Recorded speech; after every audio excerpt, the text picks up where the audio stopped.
जब मैं Sunday school जाता था तो वहाँ पर हम लोग पाम संडे के समय एक गीत गाते थे। पता नहीं यहाँ गाते हैं या पहले गाते थे या नहीं। उसके शब्द इस प्रकार से थे, छोटा सा गधा हूँ मैं, छोटा सा गधा, जिस पर यीशु बैठा था वो छोटा सा गधा। यहाँ गाते हैं, जानते हैं? अच्छा, चलिए एक बार गाते हैं। छोटा सा गधा हूँ मैं, छोटा सा गधा, जिस पर यीशु बैठा था वो छोटा सा गधा।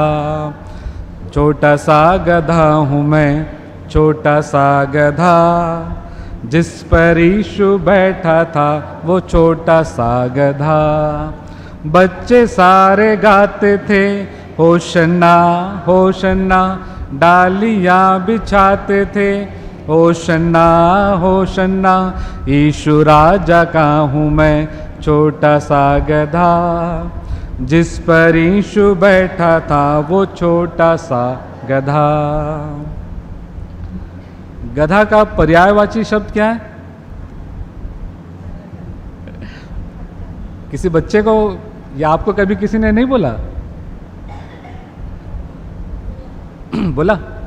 अच्छा, तो कितने यहां पर गधे बैठे हुए हैं?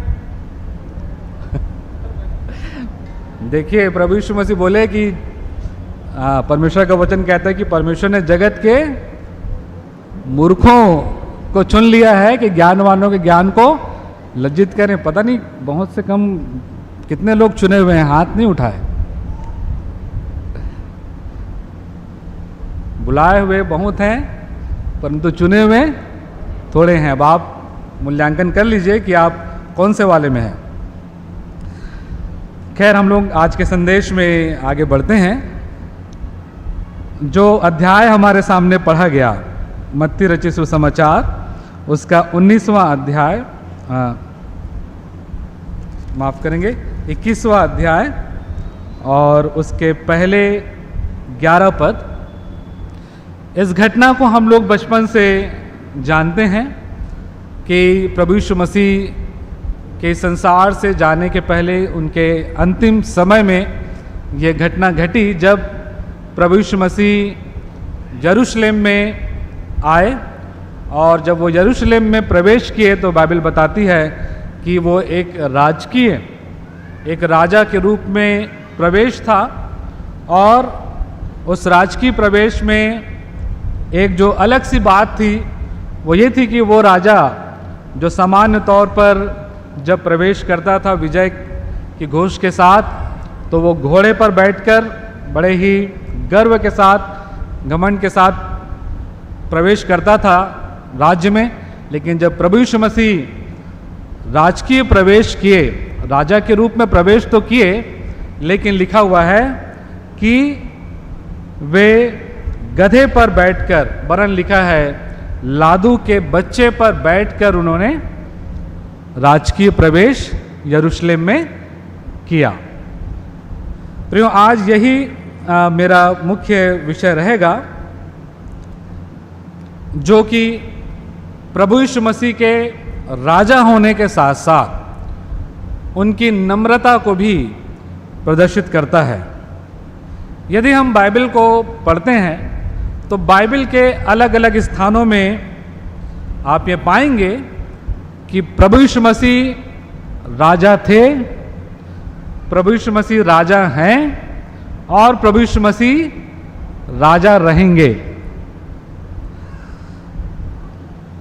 भविष्यवाणी जब प्रभु यीशु मसीह के बारे में हुई, जकरिया नबी की पुस्तक, उसके 9 अध्याय, उसके 9 पद में, यदि किसी को मिलता है तो पढ़ते जाएंगे, पढ़ने में हेल्प करेंगे। जकरिया 9 के 9 में लिखा हुआ है, हे सियोन बहुत ही मगन हो, हे यरूशलेम जय जयकार कर, क्योंकि तेरा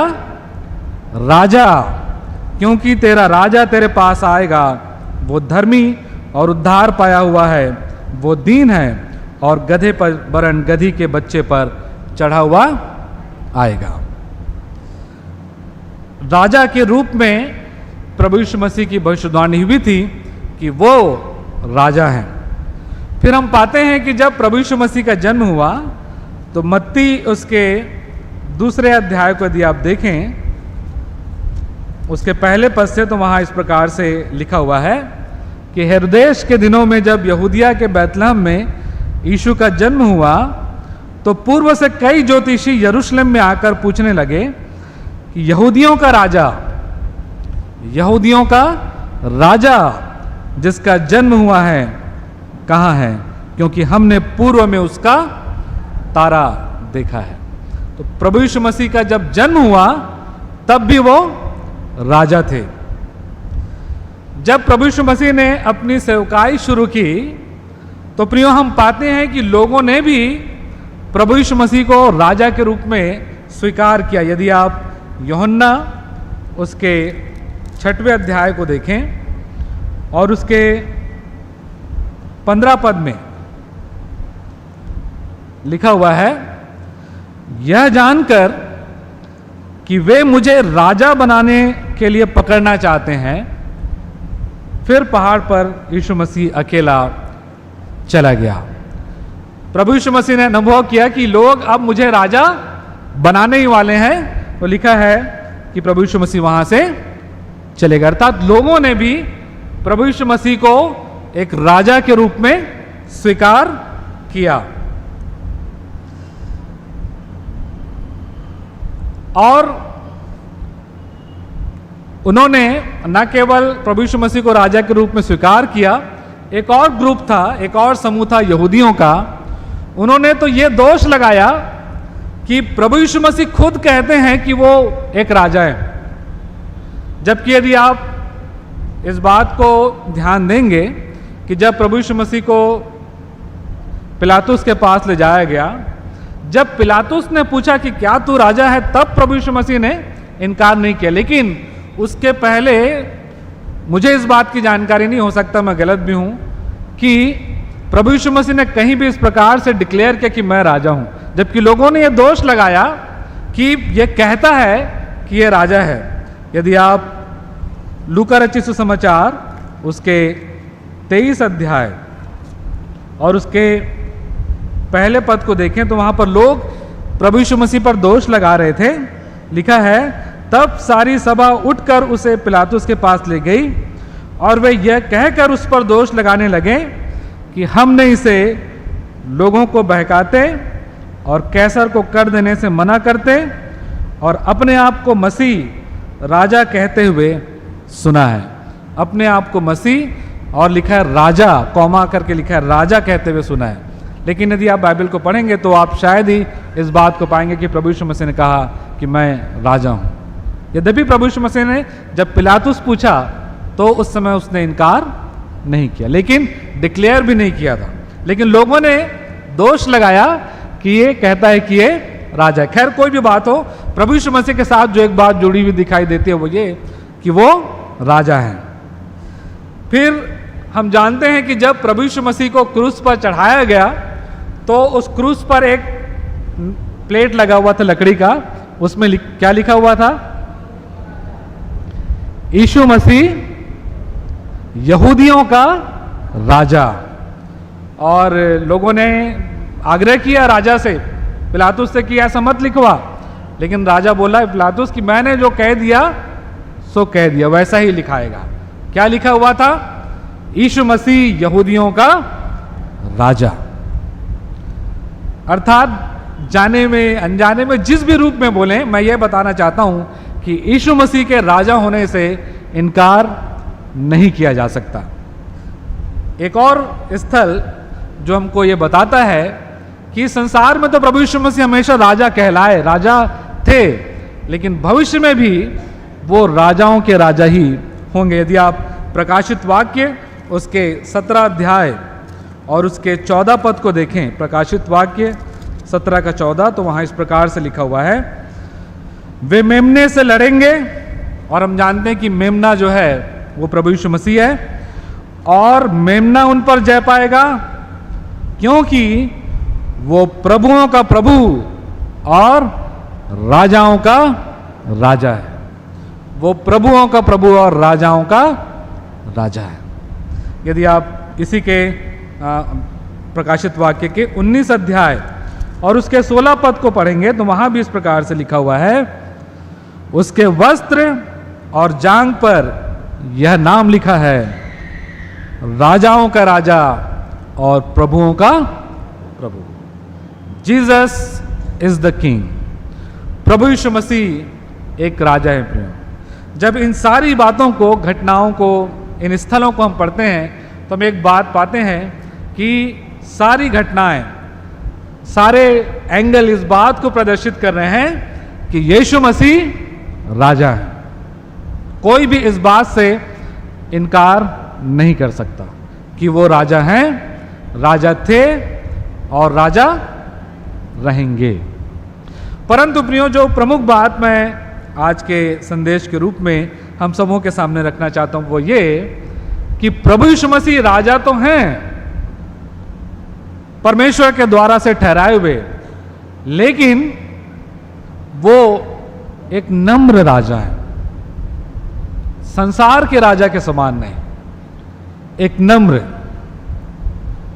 और इस समय कुछ बातों को मैं परमेश्वर के वचन से आपके सामने रखना चाहूंगा जो इस बात को बताता है कि Jesus was the meekness of servant king Jesus. एक सेवक राजा, प्रभु यीशु मसीह की अगर आप राजकीय सेवा को देखेंगे तो आप पाएंगे कि वो एक सेवा के रूप में थी। और इसलिए कुछ बातों को मैं परमेश्वर के वचन से आपके सामने रखना चाहूंगा जो इस सेवक राजा के नम्रता को, उसकी दीनता को प्रदर्शित करती है कि वो राजा तो थे लेकिन एक नम्र और सेवक राजा थे। यदि आप लूका रचित सुसमाचार उसके 2 अध्याय को देखें और उसके 7 पद में तो वहां इस प्रकार से लिखा हुआ है, और वह अपना पहलौठा पुत्र जनी और उसे कपड़े में लपेटकर कहां रखा? चरनी में रखा, क्योंकि उनके लिए सराय में जगह नहीं थी। क्योंकि इस राजा के लिए लिखा है, सराय में भी, महल की बात तो छोड़ दीजिए, सराय में भी जगह नहीं थी। राजाओं का राजा होकर भी प्रभु यीशु मसीह ने गौशाले में, जहां पर गाय भेड़ बकरी बांधे जाते हैं, उस स्थान में प्रभु यीशु मसीह ने जन्म लिया प्रियो, जो इस बात को दर्शाता है कि प्रभु यीशु मसीह एक नम्र और दीन राजा हैं, क्योंकि राजाओं के राजा होने के बावजूद उन्होंने गौशाले में जन्म लिया। दूसरी बात जो यूहन्ना रचित सुसमाचार और उसके 6वें अध्याय में मिलती है और उसके 15 पद में, जहां इस प्रकार से लिखा हुआ है कि यीशु ने यह जानकर कि वे मुझे राजा बनाने के लिए पकड़ना चाहते हैं, फिर पहाड़ पर अकेला चला गया। प्रभु यीशु मसीह ये जानकर कि ये मुझे राजा बनाना चाहते हैं, वो अवसर था कि प्रभु यीशु मसीह एक राजा के रूप में अपने आप को स्थापित करते, लेकिन लिखा है प्रभु यीशु मसीह वहां से निकलकर चले गए। अर्थात राजा होकर के भी प्रभु यीशु मसीह ने सांसारिक राज्य से या राजा होने से इनकार किया। ये हमारे प्रभु यीशु मसीह एक सर्वेंट किंग की नम्रता है। वो राजा थे, लोग राजा भी बनाना चाहते थे, लेकिन लिखा है कि प्रभु यीशु मसीह उस राज्य को स्वीकार नहीं किए, अर्थात उन्होंने राजा होना स्वीकार नहीं किया। जबकि हर कोई चाहता है कि उसको जितना बड़ा पद मिल जाए उतनी अच्छी बात है, लेकिन यहां पर हम देखते हैं ये प्रभु की नम्रता है। तीसरी बात जो मत्ती रचित सुसमाचार उसके 21 अध्याय में हमको मिलती है, मत्ती 21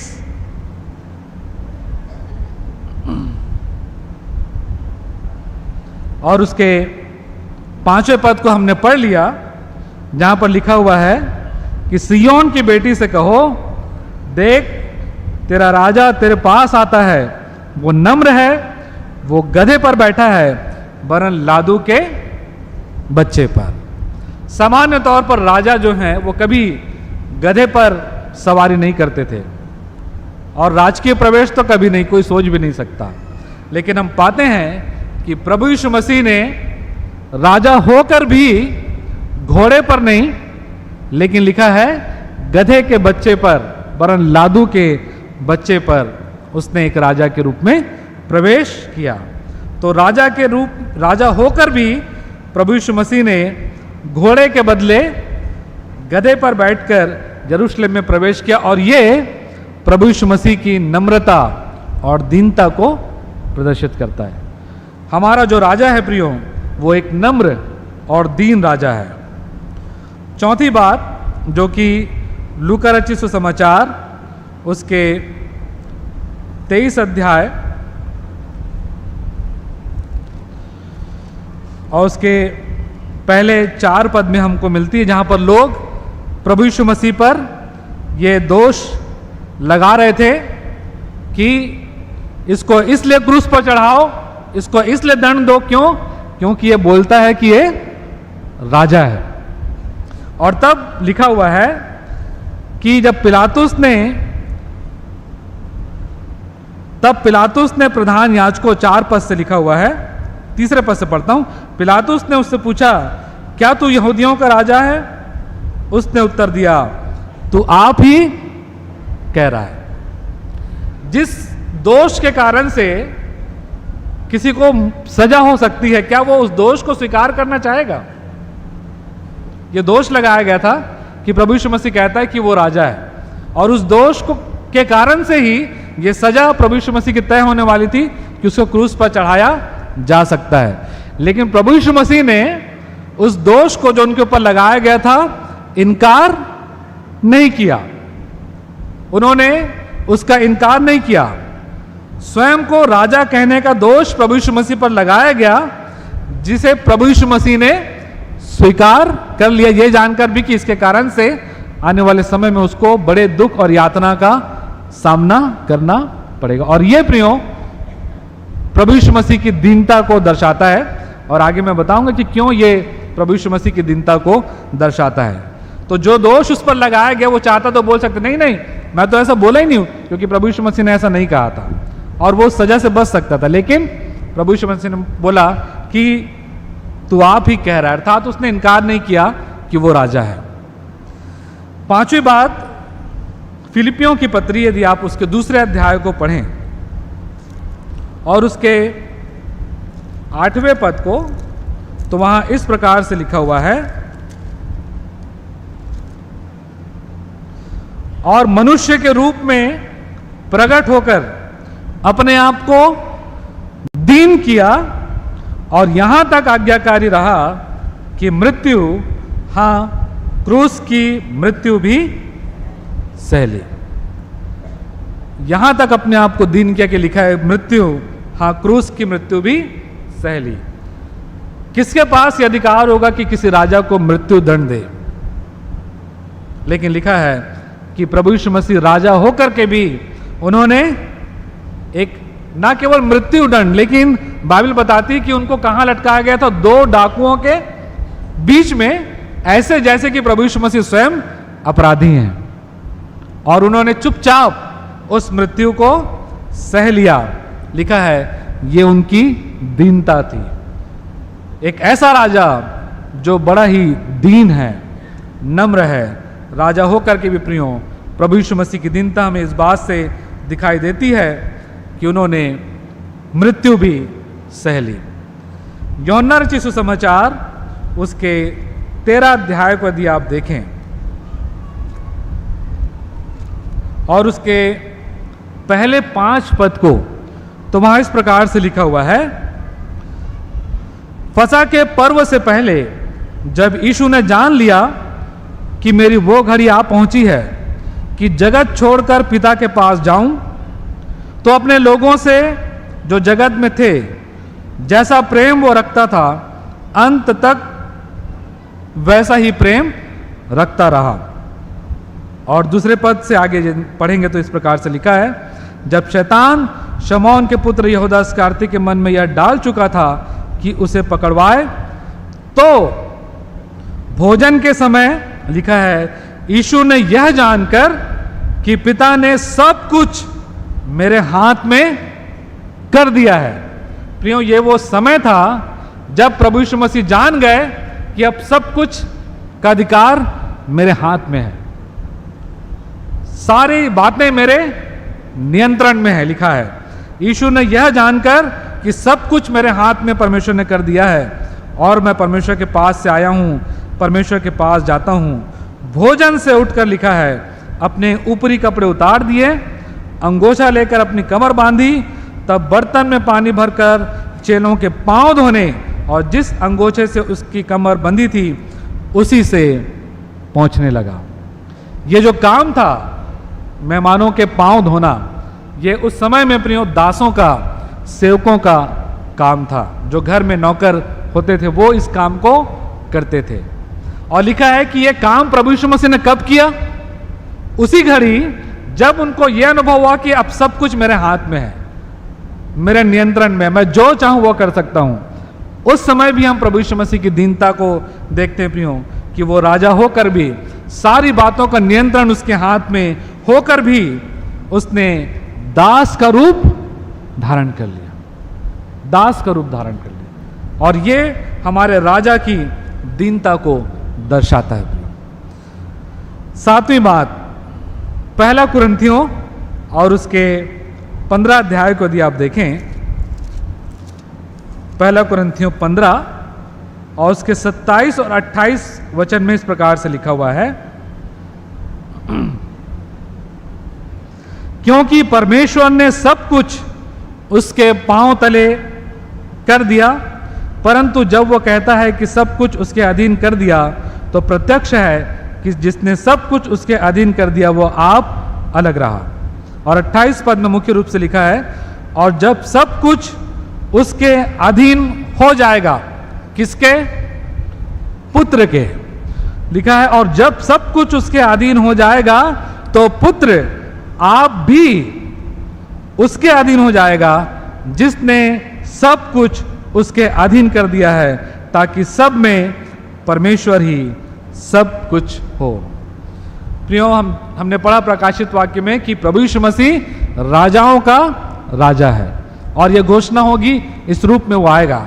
लेकिन बाइबल बताती है कि ये राजाओं का जो राजा है, हम इस पद के द्वारा से पाते हैं कि वो एक समय आएगा जब वो अपना सारा अधिकार जो है वो अपने पिता को दे देगा, अपना सारा अधिकार अपने पिता को दे देगा। लिखा है कि तब पुत्र भी उसके अधीन हो जाएगा और जिसने सब कुछ उसके अधीन कर दिया, ताकि सब में परमेश्वर ही सब कुछ हो। तो भविष्य में राजाओं का राजा होकर भी प्रभु यीशु मसीह पिता के अधीन हो जाएगा। उसके पास अधिकार है, लेकिन वो अपना सारा अधिकार अपने पिता को दे देगा और उसके अधीन हो जाएगा।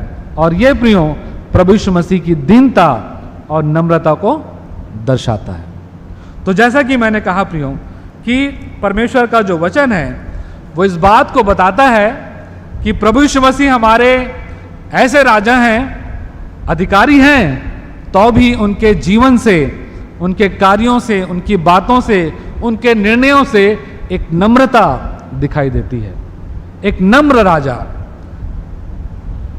एक ऐसे राजा जो सेवक हैं, एक ऐसे राजा जो नम्र और दीन है।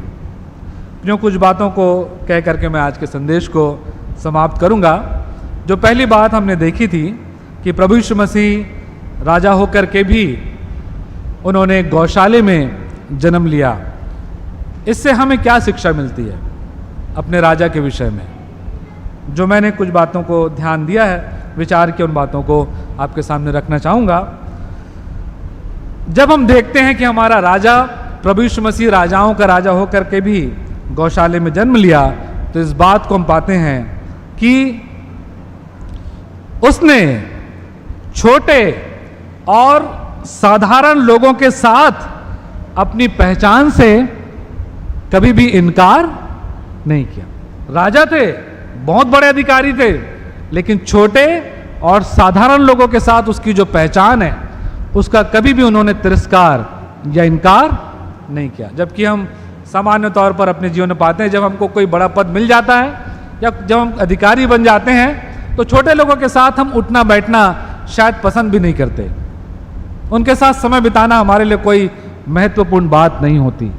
लेकिन प्रभु यीशु मसीह ने यह आदर्श हमको दिखाया प्रियो कि छोटे और साधारण लोगों के साथ भी एक राजा होकर के वो अपनी पहचान को बनाए रखते हैं। जो ये हमारे लिए एक शिक्षा है। दूसरी बात, जब हमने देखा कि प्रभु यीशु मसीह ने जब लोग उनको राजा बनाना चाहते थे, यूहन्ना रचित सुसमाचार और उसके 6 अध्याय में जब प्रभु यीशु मसीह को लोग राजा बनाना चाहते थे तो प्रभु यीशु मसीह ने उसका इनकार कर दिया। आपको मालूम क्यों? यदि आप यूहन्ना उसके 6वें अध्याय को देखेंगे तो उसके ऊपर की घटना को यदि आप पढ़ेंगे तो आप पाएंगे कि ये वो समय था जब प्रभु यीशु मसीह ने 5000 लोगों को भोजन खिलाया, लोगों की जरूरत पूरी हुई। और अब लोग ये सोचने लगे कि अगर हम प्रभु यीशु मसीह को राजा बना लेंगे तो हमारी सारी जरूरतें ऐसी ही हमेशा पूरी होती रहेंगी। और प्रभु यीशु मसीह के साथ साथ वो चल रहे थे, प्रभु यीशु मसीह के साथ साथ दुख भी उठा रहे थे, कई दिन से प्रभु यीशु मसीह के साथ थे, लेकिन उनके अंदर ये बात थी कि हमारी जरूरत राजा के द्वारा से पूरी हो जाएगी। और तब जब ये लोग सोच रहे थे हम तो प्रभु के साथ हैं इसलिए प्रभु हमारी सारी जरूरत पूरी करेगा, हम उसको राजा बना देते हैं, प्रभु यीशु मसीह ने कहा कि नहीं, मैं तुम्हारा राजा नहीं बनूंगा। अर्थात किसी व्यक्ति के लाभ के लिए अपने अधिकार का प्रभु यीशु मसीह ने इस्तेमाल नहीं किया। वो चाहता तो उन थोड़े से लोगों को लाभ पहुंचा सकता था, लेकिन प्रभु यीशु मसीह जो हैं वो कभी भी पक्षपात नहीं कर सकते। और इसलिए प्रभु यीशु मसीह ने उन लोगों का राजा होने से इनकार किया जो ये सोच रहे थे कि प्रभु यीशु मसीह उनकी जरूरतों को पूरा करेंगे। किसी के व्यक्तिगत लाभ के लिए प्रभु यीशु मसीह राजा थे, इससे इनकार उन्होंने बाद में नहीं किया और वो स्वयं जानते थे, लेकिन उस समय उन्होंने इस बात से इनकार किया कि वो राजा बनना चाहते, क्योंकि किसी के व्यक्तिगत लाभ के लिए प्रभु यीशु मसीह अपने अधिकार का इस्तेमाल नहीं करना चाहते थे। जबकि इसके विपरीत हम ये पाते हैं इस संसार में कि जब किसी को अधिकार मिल जाता है तो वो अपने लोगों को, भाई भतीजावाद शब्द आप अवश्य ही सुने होंगे, देखे भी होंगे अपने आसपास में, केवल अपने लोगों की सुधि लेना, अपने लोगों को बढ़ाना, अपने लोगों को हुई देखना, उनका ही ख्याल रखना, और उसके कारण से कई बार पक्षपात भी लोग कर बैठते हैं। लेकिन हम यहाँ पर पाते हैं प्रियो कि प्रभु यीशु मसीह के पास भी अधिकार था, कर सकते थे, लेकिन उन्होंने किसी के व्यक्तिगत लाभ के लिए अपने राजा होने के अधिकार का गलत इस्तेमाल या उपयोग नहीं किया।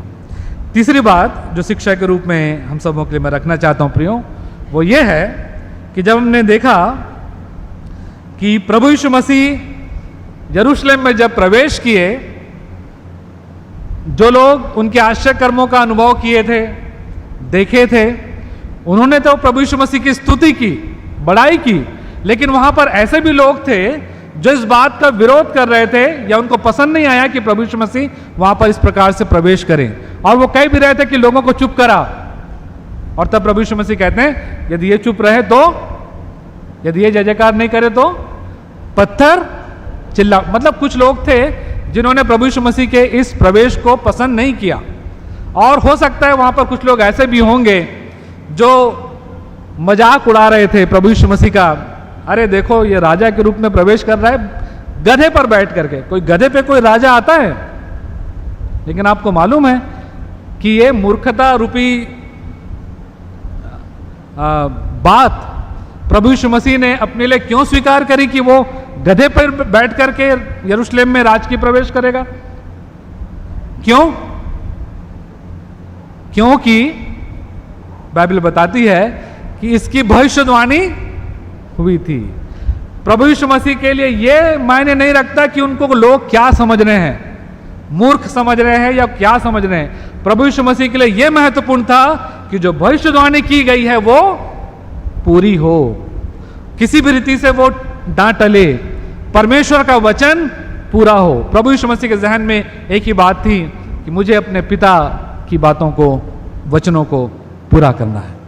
और इसलिए प्रियो, हम इस बात को पाते हैं या ये शिक्षा हम अपने लिए प्राप्त कर सकते हैं कि अधिकार होने पर भी परमेश्वर के वचन के प्रति जो समर्पण था प्रभु यीशु मसीह का, भले ही वह लोगों की दृष्टि में हो सकता है कि मूर्खता दिखाई दे, परमेश्वर के वचन को अपने जीवन में महत्व देना।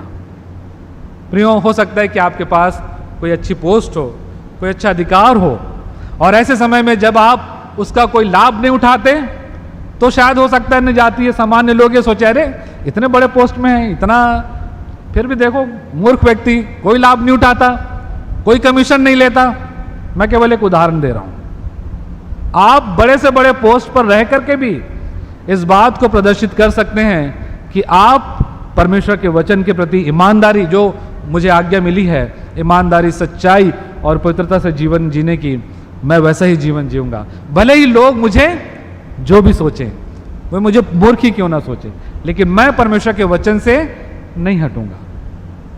प्रियो, यह शिक्षा हमारे लिए है कि अधिकार हमारे पास होने पर भी हम परमेश्वर के प्रति समर्पित रह सकते हैं, भले ही लोगों की दृष्टि में हम शायद मूर्ख ठहरे।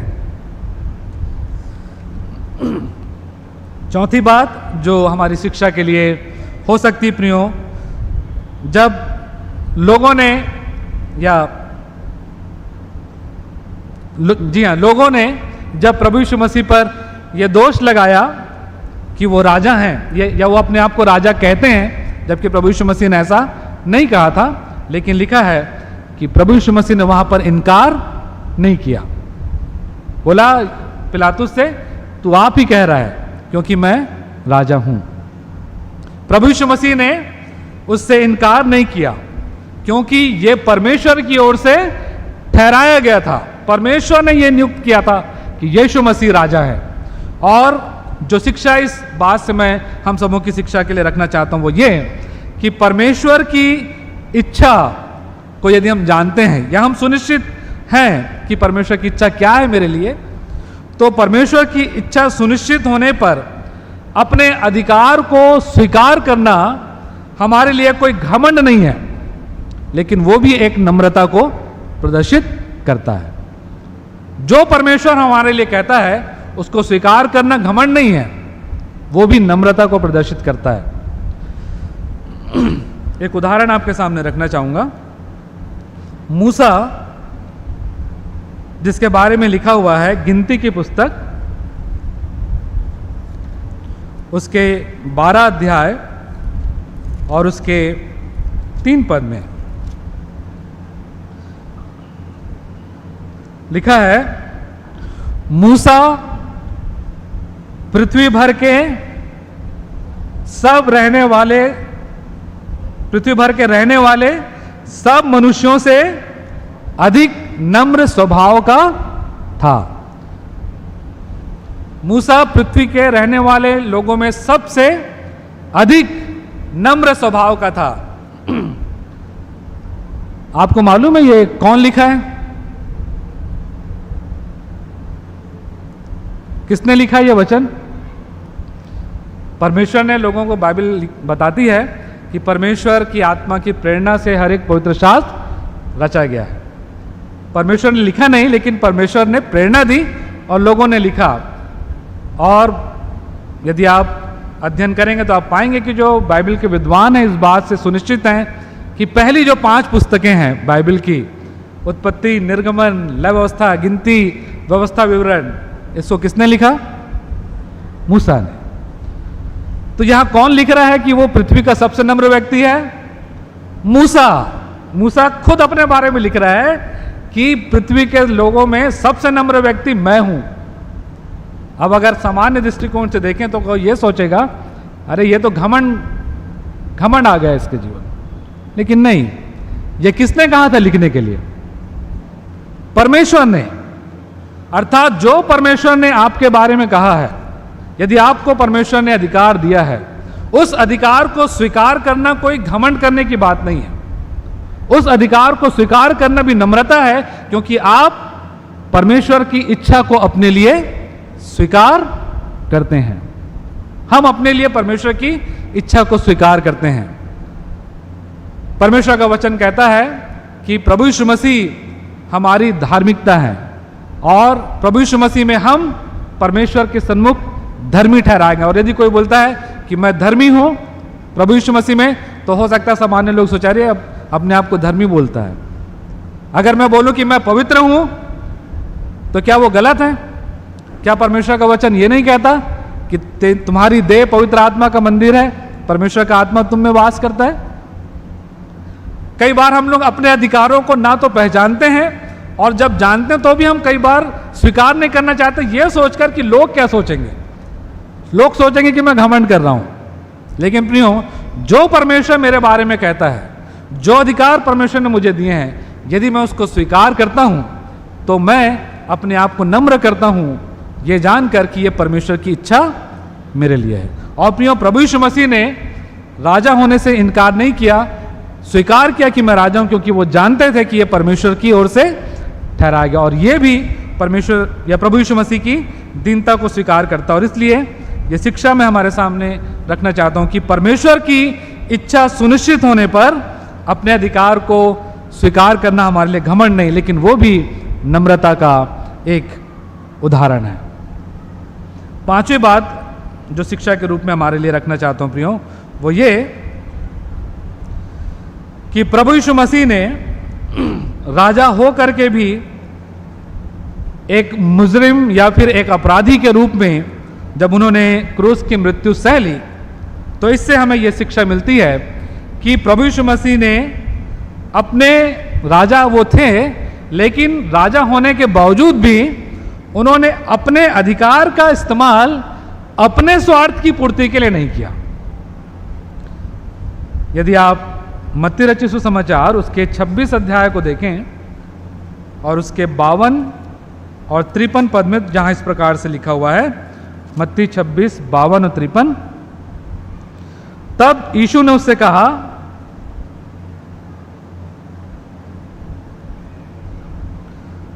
अपनी तलवार म्यान में रख ले, क्योंकि जो तलवार चलाते हैं वे सब तलवार से नष्ट किए जाएंगे। ये प्रभु यीशु मसीह ने किससे कहा था? पतरस से, जिसने कि तलवार चलाने का प्रयास किया था। क्या 53 पद में लिखा है, क्या तू नहीं जानता कि मैं अपने पिता से विनती कर सकता हूं और वह स्वर्गदूतों की 12 पलटन, एक पलटन में लगभग 6000 सैनिक होते थे। और लिखा है कि प्रभु यीशु मसीह बोलते हैं कि मैं अपने पिता से विनती कर सकता हूं और वह स्वर्गदूतों की 12 पलटन से अधिक मेरे पास अभी उपस्थित कर देगा। मेरे पास अधिकार है।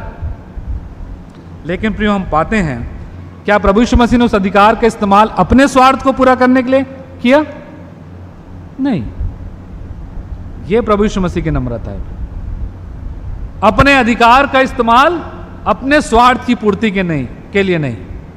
जबकि हम इस संसार में देखते हैं कि जब हमारे पास कोई अधिकार, कोई पद, कोई पोस्ट आ जाता है, तो हम पहले अपने बारे में अपना स्वार्थ निकालने का प्रयास करते हैं और कई बार हम उसके कारण से विफल भी हो जाते हैं अपनी जिम्मेदारियों में। प्रियो, प्रभु यीशु मसीह ने अपने अधिकार का इस्तेमाल अपने स्वार्थ की पूर्ति के लिए नहीं किया। और ये हमारे लिए एक शिक्षा है कि जब हमारे पास कोई अधिकार है, कहीं हम अपने अधिकार का इस्तेमाल अपने स्वार्थ की पूर्ति के लिए तो नहीं कर रहे, जो कि हमारे लिए एक अच्छा उदाहरण नहीं है। अगली बात, जब प्रभु यीशु मसीह को यह अनुभव हुआ कि अब सब कुछ मेरे हाथ में कर दिया गया है, जैसे कि हमने यूहन्ना 13:1-5 में पढ़ा, तो प्रभु यीशु मसीह ने क्या किया? जिस समय अनुभव हुआ कि अब मैं अधिकारी हूं, मेरे पास सारा नियंत्रण है, तुरंत लिखा है प्रभु यीशु मसीह उठे, अपने कपड़े उतार दिए ऊपरी और कपड़ा लेकर के, पानी लेकर के एक दास के रूप में अपने चेलों के वो पांव धोने लगे। जिसमें भी हमारे लिए एक शिक्षा हो सकती प्रियो वो ये कि अधिकार मिलने पर भी सेवक का रूप धारण करना हमें घमंड से बचाता है। जब हमको अधिकार मिले तो हमको चौकन्ने हो जाना है कि हमको एक सेवक के रूप में अपनी जिम्मेदारियों को पूरा करना है। मुझे तुरंत अपनी जिम्मेदारी को एक सेवक के रूप में पूरे करने में लग जाना है। प्रभु यीशु मसीह यदि ऐसा नहीं करते तो अवश्य उनके जीवन में भी घमंड आने का एक अवसर था, और इसलिए उस घमंड को हराने के लिए प्रभु यीशु मसीह ने उस समय जैसे उनको अनुभव हुआ कि आप सब कुछ मेरे हाथ में है, मेरी मुट्ठी में है, तुरंत उन्होंने एक दास का रूप धारण कर लिया। प्रियो, अधिकार मिलने पर सेवक का रूप हमें धारण कर लेना चाहिए ताकि हम घमंड से और शैतान की चालों से बच सकें। अंतिम बात बता करके मैं समाप्त करना चाहूंगा जो हमारी शिक्षा के लिए हो सकती है कि यद्यपि प्रभु यीशु मसीह के बारे में हमने पढ़ा प्रकाशित वाक्य में कि वो राजाओं के भी राजा हैं, राजाओं के राजा उनका नाम है, तो भी परमेश्वर का वचन बताता है कि एक समय आएगा जब वो राजा अपना सारा अधिकार किसको दे देगा? अपने पिता को। अर्थात अधिकार होने के बावजूद परमेश्वर की अधीनता को अपने जीवन में स्वीकार करना। जब हमारे पास कोई अधिकार आ जाता है, जब हमको कोई शक्ति मिल जाती है, कोई सामर्थ्य हमको मिलती है कार्य करने की, तो उस समय भी इस बात को स्मरण रखना कि मैं पिता के अधीन हूं, पिता मुझसे बड़ा है, परमेश्वर के अधीनता में ही मुझे अपना जीवन जीना है। प्रियो, ये शिक्षा हमारे लिए है कि अधिकार होने के बावजूद भी हमें इस बात को कभी भी नहीं भूलना है, लेकिन हमेशा स्वीकार करना है कि प्रभु यीशु मसीह मेरा प्रभु है, परमेश्वर पिता मेरे स्वामी हैं, मैं उनके अधीन हूं, चाहे मुझे संसार में कितना भी बड़ा पोस्ट, कितनी भी बड़ी पदवी क्यों ना मिल जाए। अधिकार होने के बावजूद परमेश्वर की अधीनता को जब हम स्वीकार करते हैं तो प्रियो, हम अपने राजा, हम अपने नम्र राजा, हम अपने सेवक राजा अर्थात प्रभु यीशु मसीह के गुणों को प्रदर्शित करते हैं।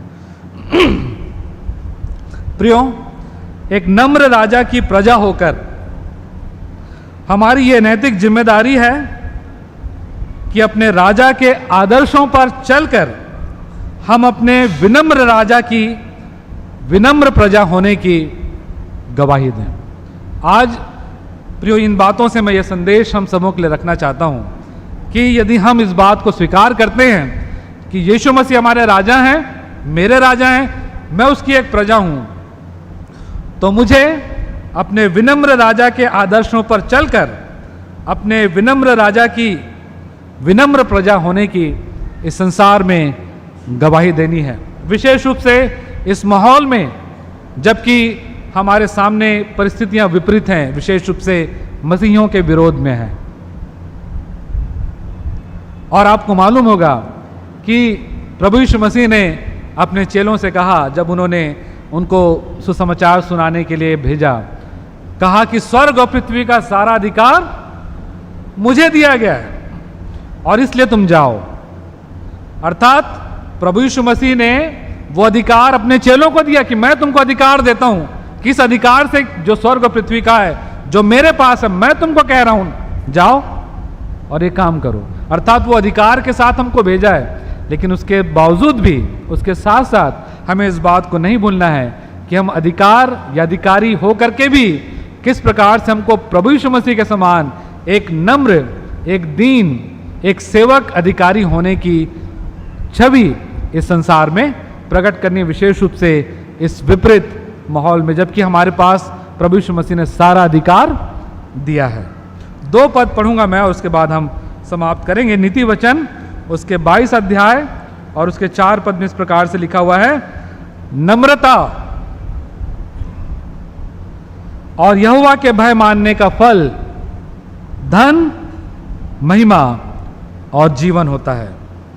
और मत्ती रचित सुसमाचार उसके 5 अध्याय और उसके 5वें पद में इस प्रकार से लिखा हुआ है, धन्य है वे जो नम्र हैं, क्योंकि वे पृथ्वी के अधिकारी होंगे।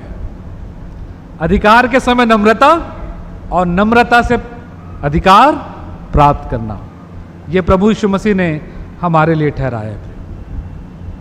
क्या हम इस अधिकार को लेने के लिए तैयार हैं, या क्या जो अधिकार हमारे पास है उसमें प्रभु की नम्रता को दर्शाने के लिए, दिखाने के लिए तैयार हैं। परमेश्वर आपकी मेरी हम सब की सहायता करें कि हम अपने जीवन से अपने राजा की एक नम्र प्रजा की छवि को इस संसार में प्रकट कर सकें।